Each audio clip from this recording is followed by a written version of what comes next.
look at your handwriting, first thing that comes to my mind is you love solving problems.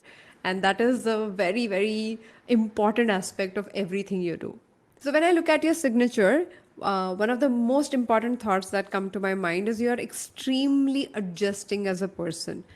But when you talk to people, they think you're very, very stubborn and you will not change your ways of going about things, and that becomes your way of being misunderstood. No one has read me so well ever before. Thank you. It's amazing. I mean, the way you've actually read me, my handwriting, it's amazing. Does this career suit my personality? Is it too late to change my profession now? I feel I can do better if I try this other field that my brother is into. Aditi, during the lockdown, I tried exploring cooking. I feel I can turn my hobby into a business. What do you think? What does my handwriting say? Welcome to Absolutely Right, the first graphology based podcast show in India. I'm your host Aditi Surana. I'm a graphologist and a high performance coach.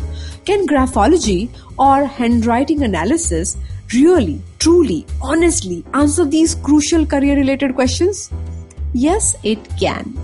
Though a graphologist cannot predict the future, I can mathematically study the trajectory of your behavior and suggest if a field is suitable for you or not.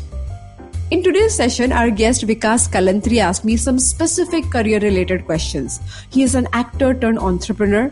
After acting in movies like Pyar Zindagi Hai, Nayi Padosan amongst others, he started his own event management and production company called White Leaf Entertainment Media. He even conceptualized the prestigious television award show called Gold Awards.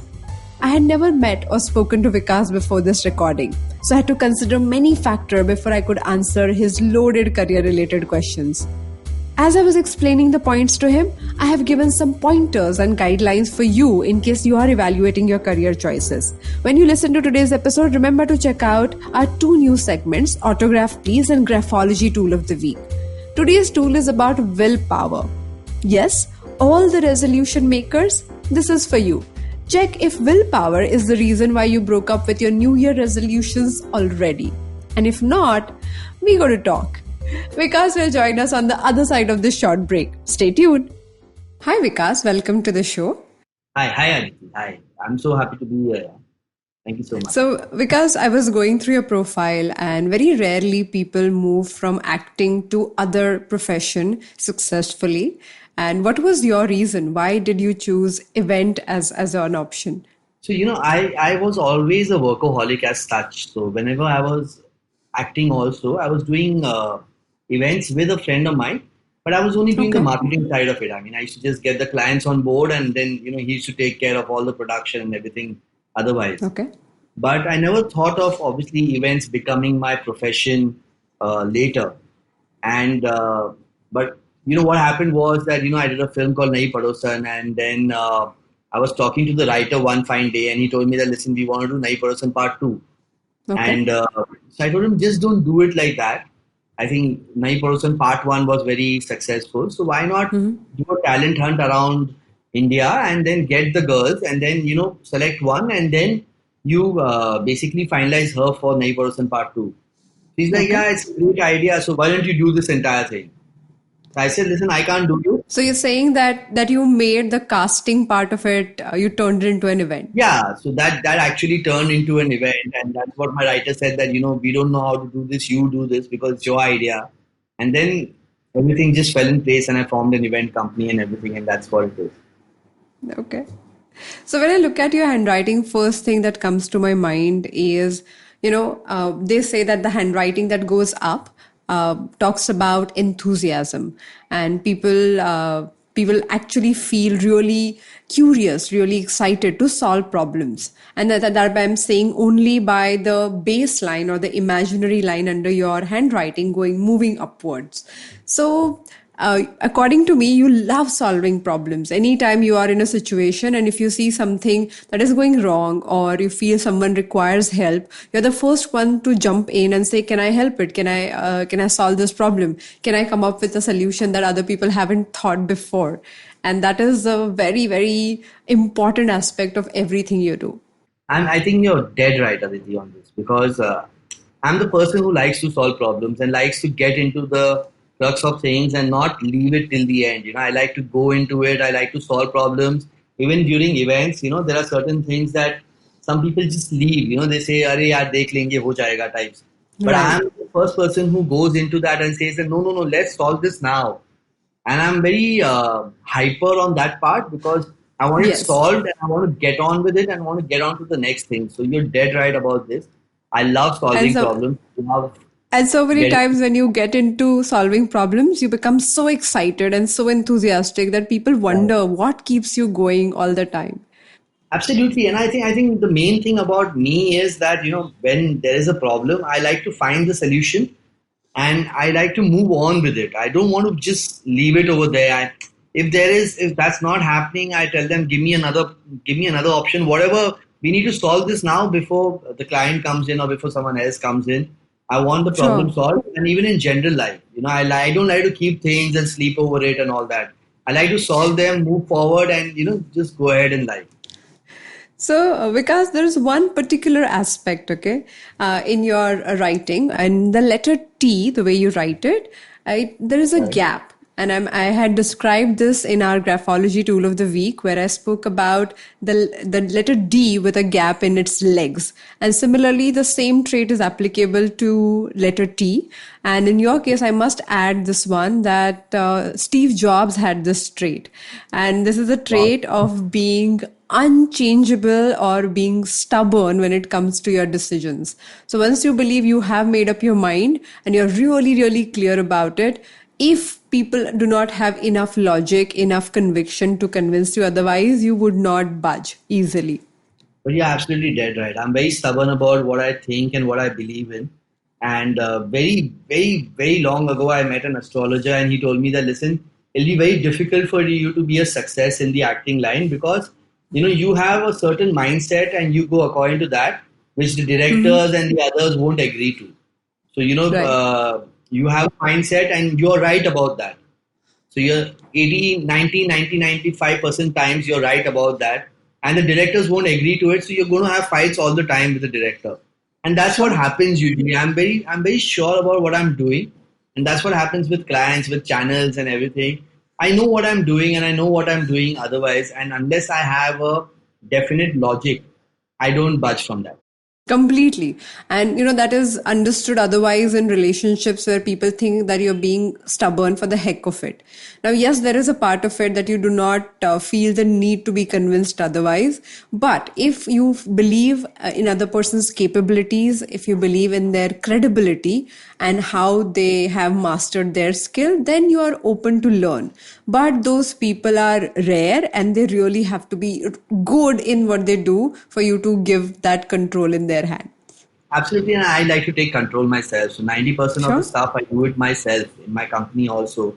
I do 90% of the stuff myself. I don't want to, depend on other people because I just feel that I'll do it the right way. And they might just mess it up in between. So that's the issue.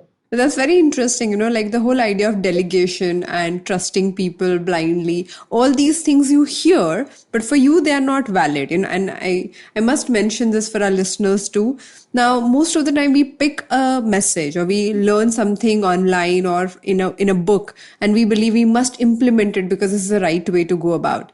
Now, not every right message is applicable for every single person. Like the way Vikas is Right. telling us right now, you believe that you want to do things because you have complete clarity, and that is the way in which you find things are satisfying for you. If it is not done as per your idea or your vision, you don't feel satisfied. Even if your client is very happy, the team feels really, excited about it, you don't feel happy. You don't feel you have delivered what you thought you can deliver.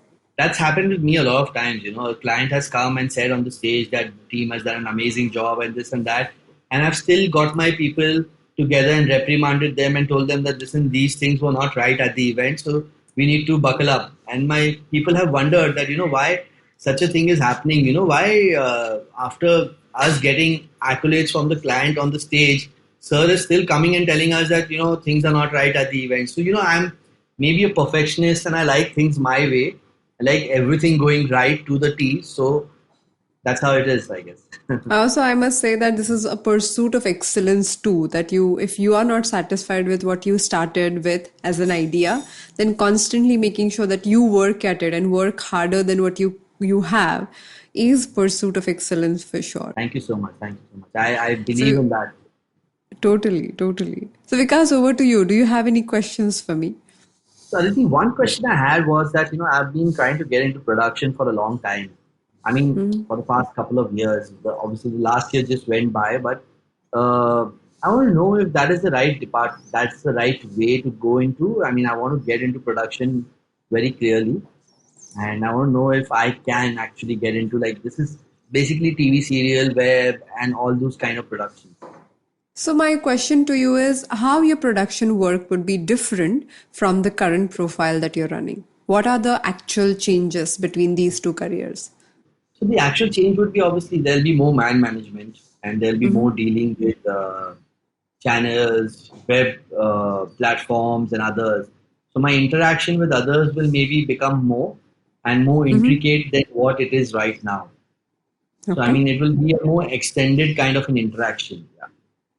So I must say, because at this point in time, especially if I have to look at your workflow in last 2, 3 years, you felt that you needed challenges in terms of the work must expand and you would love to explore new things. At the same time, there are parts of your work where you felt overwhelmed with this exact aspect that you mentioned about dealing with people or managing a larger team or getting worked up because people don't deliver what they should be delivering. Now, if I look Right. at your people skills, you lead from the front. So you literally believe in what you require to do. You roll your sleeves, you're there, you want to make sure everything is done properly. But at the same time, trusting others and making sure that they take complete responsibility of the work that they're doing is not the strongest suit as of now for you. So probably that is one area you require to work on before you actually make a shift in your career. Okay. So I guess, yeah, I think that's the major thing that I need to take care of, because right now I want complete control from start to end, and I don't think that thing can happen in a production. And in production you will have to rely on other people, and they have to take they have to make decisions about what is right and wrong according to them, and that is a bigger challenge for you in Mhm. general. So you're literally saying that this area I feel uncomfortable about, and the next career will require me to magnify this area that I'm already feeling uncomfortable about. Then there's an issue, like in that career choice, though it may look very lucrative according to other people or financially, for you, unless until you don't build the skill of delegating and in a way remotely managing your events, production, I think you will require to wait it out. Okay. Okay. Another thing that I want to ask you, I don't know if this qualifies or not, but I'm pretty temperamental. I mean, I just blast, but in the next 5 minutes, I'm down as well. I mean, I come down to my senses and all, but those 5 minutes are pretty critical. I mean, I might just say something to someone which I don't mean, but it just goes off. I mean, it's just a Agreed. trigger, and I just go on that Agreed. trigger, and it just happens. I want some way of controlling that. So before I get to the solution, let me diagnose the problem a bit for you and also for our listeners. Now, we have three things in your handwriting that kind of make the temper even bigger than it is right now. Okay. One of them is the actual temper trait. So when you write your small letter T, there's a horizontal line in this letter, and you Okay. tend to cross that line more to the right side. It does not fly off, it is not like flying on the right side completely, but it is dominated on the right side. So if you have to really break it and evaluate the length of the T bar, the horizontal line, it is more on the right side. That shows the impatient nature of your behavior. Now, Yeah, that's I would add that to the previous trait that I spoke about, where I said gap in the letter T, that talks about stubbornness. And combining both of them with the enthusiasm that I mentioned, where the baseline or the handwriting moves to the top, upper side, or upward movement of the writing. Now, if you have to mix all of them and imagine it's not only anger, but any emotion that you experience, it is intense, it is strong, and it happens in bouts. So right now you feel super excited about a project, and after like probably 2 days, the same excitement you don't experience. When you look at this anger or temper, it comes and you feel all the gush of anger, and after some time you're like, okay, I think I'm overreacting. Now, it is not only about one emotion, it is about almost all the emotions. But because anger is, dreaded, and it's an undesirable emotion, we believe that we don't want to feel angry. So we look at it from that angle only because it is undesirable. But if you evaluate calmly, all your emotions come in bout and you feel the surge of emotions, and then you just feel neutral about things. So my suggestion here is not only about anger, but any emotional decision is not the best decision for you. So if you feel super convinced about something, give it 2 days. And after 2, 3 days, when you feel, equal amount of excitement, that could be the time where you can consider it and probably make that decision. But doesn't that, I mean, just leave it? Maybe it goes on the back burner. Most of the things it just go on a back burner because I feel that the more spontaneous decisions that I take have turned out very good in my life. Like I'm just telling you an example. My the Please. biggest thing that I have today is Gold Awards, and that's a property that I've created. It's one of the biggest television award shows that happens. And Mm-hmm. Gold Awards was a very impromptu decision. I mean, I had Mm-hmm. planned to do it with someone else, and then someone met me and he said that, listen, you should just do it yourself. Why do you want to do it with someone else? You can do the entire thing. You're doing the entire thing. Why don't you do it yourself? And that's when I Right. realized that, yeah, I'll just go for it. I'll just do it myself. I didn't know anything about production at that time, didn't know anything about award shows. I just went ahead, I did it, and it's now there as a property for everyone to see. I'm saying certain spontaneous decisions have always worked for me. But I'm saying if I take time and I think about it and then I come back to it, and what if it just goes on the back burner? I'm just wondering. Fizzles out. You're saying, what if the energy fizzles out? Yeah.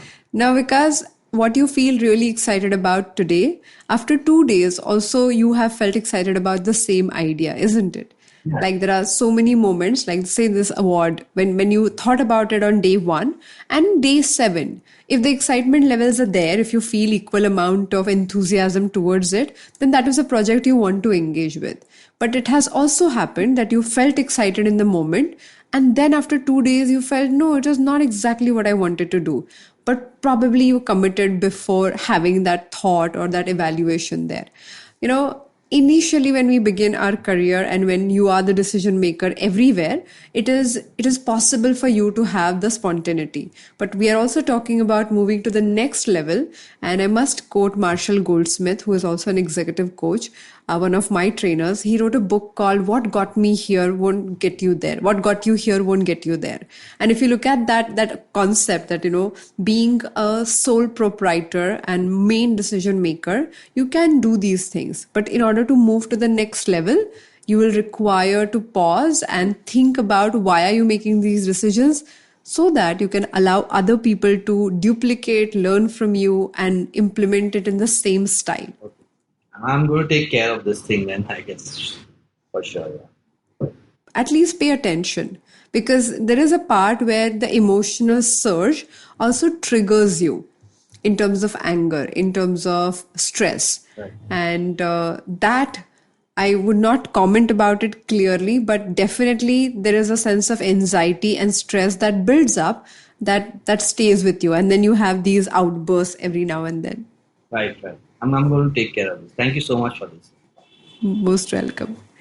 Any other question for me? Anything else that you find in my handwriting, which is no. So you're very generous as a person. When you go out and help others, you go out of your way and you do not even talk about it. So if you have, paid somebody's fees or have, done things for their kids, you just do it and you don't talk about it, which is a beautiful part of the way you take care of your team and the way you nurture them, and, even friends for that matter. Very few people are aware of it. Please continue to be as generous as you are. There is a caution area that I find, that when you lose interest in anything you do, say 50% you do that job or 60, 70%, and you get bored of it, which does not happen easily. But if it does happen, there is a chance of you quitting the whole thing abruptly and then asking someone else to take over. Just be careful about those areas, because that is also one more pitfall I see, where emotions drive you to that point. Yeah, I agree to that actually. There's one more thing I think what I've noticed about myself is that nowadays, in the past 2 3 years, the more I get nervous is the more I sleep. I don't know why that is happening. Mm-hmm. Usually, in the past, it was such when I started this company, when I used to be nervous and I used to be up on my toes and I used to be there at the place. Now I like to sleep it off Right. and just wait for it to die down and then get up and then go and be at the area where the nervousness and the excitement and the anxiety is there. So I don't know. I've found this self recently about myself that when I've started getting nervous and I have a lot of anxiety, I like to sleep it out instead of being there at But the area. because that is the beautiful part about how body takes care of us.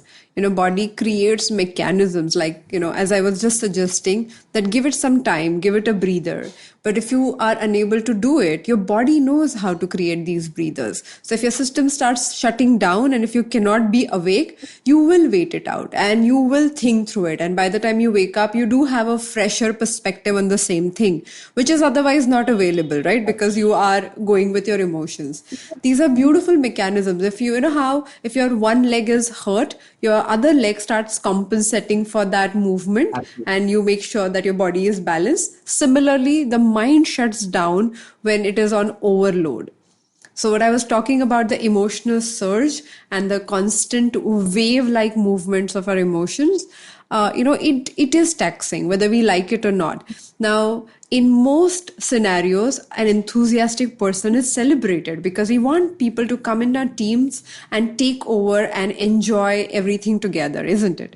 Like we want people to contribute willingly. Now we celebrate those traits, but the person who's doing it also gets exhausted because he believes that this is my role. I must do this. If I'm not all enthusiastic, I'm not being myself. And that is a tiring mechanism that keeps repeating itself. Now, I say this often when people say the signature going upward is a great idea. I correct them because it has to match your inner personality. Signature is just your public image. Now, when you have a lot of enthusiasm in public that you try to showcase, and if your battery, your personality, if that does not have the enough power required for it, then you feel drained very, very soon. So you run very fast initially, but you will require balancing mechanism. So Vikas, my suggestion to you is the emotional aspect requires some attention. I guess so. Yes. Also, Aditi, long time back, not now recently, but long time back, I had heard that if you change, we don't write much nowadays, anyways. But in the past, whenever we used to Right. write a lot, I have heard that if you change your handwriting a little bit, I mean, if you don't write in a particular manner, you write in a particular manner, is what actually changes your characteristics and your nature and all as well. Is it true? Does it happen, or are you the first There is person a to say? complete study involved. There is a complete study involved called graphotherapy. And that is something that I specialize in. I believe a lot in. I've worked with hundreds of people and I've seen some specific changes in their strokes of writing, creating actual changes in their behavior without knowing what we are working on. So definitely, I can say I can vouch for it after trying it with so many people that with or without your knowledge, whether you believe it or you don't believe it, if your body goes through certain practices, which means if you repeat a stroke of handwriting over and over again for certain period of time, it cannot happen overnight. It is not magic. It's a behavioral change. So you require to repeat the stroke as many number of times. But if you do that, it literally starts changing things for you. It's happened to me as a trait in a lot of meetings that I attend. I switch off in like Mhm. 3 4 minutes. Where I'm interested, I can Mhm. talk and I have long meetings for like 1 hour, 2 hours. But certain meetings, I just switch off Sure. in 2 minutes. I mean, I'm disinterested in 2 minutes and I'm in some other visual thought while that meeting is going on. I Sure. mean, I can't tell that person just move from here, but I can't leave that office in some cases. But I don't know, that's a trait in me. Sure. I think I just switch off sometimes. If it doesn't, Having said that, you're a good listener. So when you pay attention, you put your heart into your ears when you listen. So I would not say fully that you switch off. This happens rarely, according to me. Yeah, maybe some things that don't interest me. Maybe if people don't talk my language, maybe Sure. that's when I just move away and I switch off. Completely. Right. So, Vikas, let's move to the next segment. Okay. We call it Autograph Please, where I'm going to talk about your signature, but in a different way. So, signature talks about our public image, and handwriting talks about who we are. Okay. Now, if there is a gap, which most of the signatures have, it talks about how people understand you or misunderstand you in a different manner, different in a way that they misunderstand you and think you are behaving in this manner when you're not. So I'm going to tell you what I think from your signature. And if you have a story to tell us, please go ahead and tell us where you were misinterpreted like this. Right. So when I look at your signature, one of the most important thoughts that come to my mind is you're extremely adjusting as a person, which means when it comes to your family members, when it comes to your loved ones, you can do anything possible to make sure that they're okay, they're fine. But when you talk to people, they think you're very, very stubborn and you will not change your ways of going about things. And that becomes your way of being misunderstood. It's true. It's true. I mean, for my family and for people who are close to me and friends, and like very very close friends, I mean, you're bang on. I mean, I adjust a lot, and I would like to go to any level to make them comfortable. I think I just want to just go to any level and make them comfortable, make them feel comfortable, and I'll in fact take a lot of sacrifices in it, and I'll actually do a lot of sacrifices, and so that they don't understand the difference between it, and they are comfortable in the end. But Sure. but yes, Sure. for people around, I mean, a lot of people who don't know me and who sometimes meet me for the first time, and in fact, people who are employed with me, the people who come in new, the old employees always tell them that listen, take some time, understand him, and then start reacting, because there are certain things he might say which you might feel that listen, why is he even telling me these things? But understand him. If you Right. understand him, then you'll know that there's no better person than him. But there are people who've left in 15 days because they don't understand me at all. So yes, that Sure. that's there. I mean, some people feel that I'm a little bit stubborn, and there are a few job things, some work opportunities which I have lost because of these things. But that's how it is. I think that's how my nature I is. can imagine. Second point that I feel your signature gives away differently than your personality. When you talk to people, when you're presenting something, you become a dreamer. Your ideas become humongous. You start thinking about creative concepts in a way that you want to achieve everything in one go, and that feels more creative, more dreamer like. But when it comes to your real personality and actually doing the work, you are an end result oriented person. You go with exact execution plans. You want to know if we are picking this up, how it will be delivered, what is the process behind it, and that end result orientation is not seen as the first thing when people meet you. Aditi, you're God sent. I think you're amazing in the kind of work that you do, because no one has read me as perfectly. Even astrologers and tarot card readers have not come to this conclusion about me, and which is so right. I mean, when I actually Thank present you. something, I believe so much in it that I go to any level. Sometimes, there are things that I've not even thought about, but while I'm meeting a person, I mean, I've come up with some creative ideas which I don't know how they're going to be executed, but I've just gone ahead and Right. presented that idea, and that has been liked. And when I come back, which you are absolutely right, the way you said it, is that when I come back and I tell my people that listen, I've already presented this, this has been approved, but how do we do this? I mean, we need to figure out a way, and we need to do this. I mean, there was this very interesting incident. There was this one product launch I was doing for a company called Heinz and Heinz India, and during the product launch meeting, I mean, we were discussing a lot of things, but nothing was flying.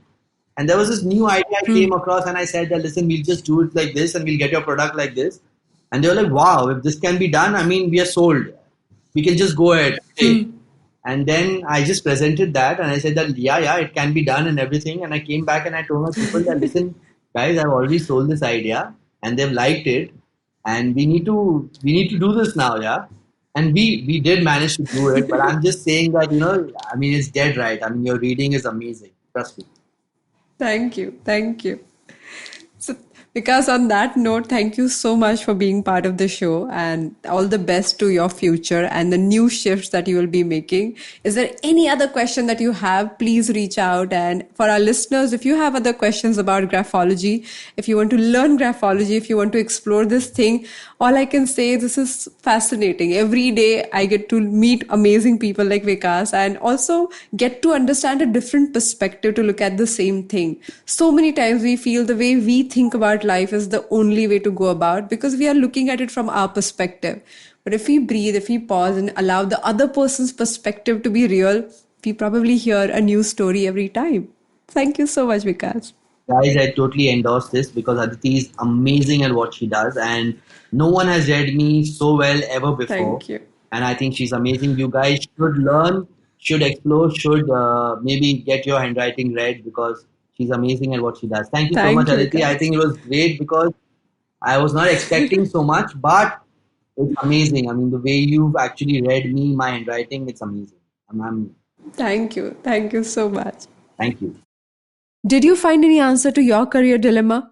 When I turned my passion into my profession, it was very exciting in the beginning.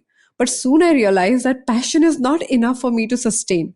These titles like first mover, pioneer, trailblazer sound very glamorous for 15 minutes. But then quickly you have to deal with the ground reality of fighting the stigma around this topic of graphology or mental health in general, or convincing corporates or convincing mainstream corporates like IBM, Tata Motors, or convincing mainstream corporates like IBM, Tata Motors to give graphology a chance.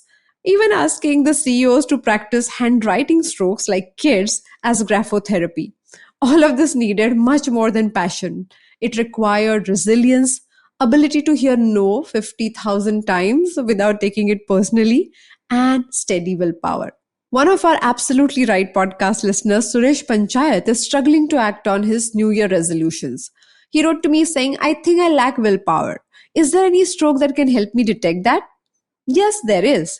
Let me present the stroke of willpower as our graphology tool of the week. But before I start, let me remind you that graphology is a mathematical study of micro choices in your handwriting. When I describe a stroke, make sure that you listen to the instructions carefully and precisely look for that exact formation. So go ahead, pull a notepad and write 4-5 lines in your natural handwriting. Look for your lowercase letter t. T for Tokyo, Taiwan, Tarzan. You got the drift. Lowercase t is made up of two strokes, a vertical line called T-stem and a horizontal line called T-bar. For today's discussion, keep all your attention only and only on the bar. I know New Year Eve was dull, but I'm only referring to the horizontal line in the letter T called T-bar. A short stunted T-bar shows the writer has weak willpower, whereas a long horizontal line that covers at least 3 to 4 letters around shows a strong willpower. When the dazzling Katrina Kaif writes her letter T in her signature, she shows a strong willpower stroke. I have mentioned the diagram of this T and Katrina's signature in today's fun sheet. Go ahead, download it from aditisurana.com/podcast. Look for episode number 87 and 88. People with strong willpower show more resilience to fight the tough situations. They do not cave in when the going gets tough. They push back. They push through the situation.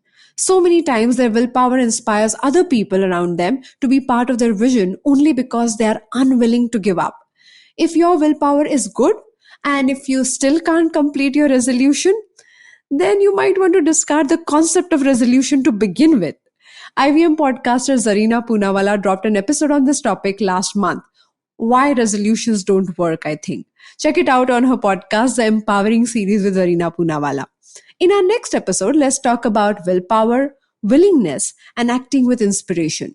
Thank you so much for joining me on today's episode. If you have learned something new about yourself, or if this episode has impacted you in any way, then be the first one to create that impact on others. Look at someone's handwriting and analyze it. Give them feedback. See if you can help them in any way. If you like this podcast, then don't forget to check out other interesting podcasts on IVM Network. You can listen to us on IVM Podcast app or ivmpodcast.com. You can also follow us on our social media. We are at IVM Podcast on Twitter, Facebook, and Instagram. Let's connect on Friday. Till then, happy writing!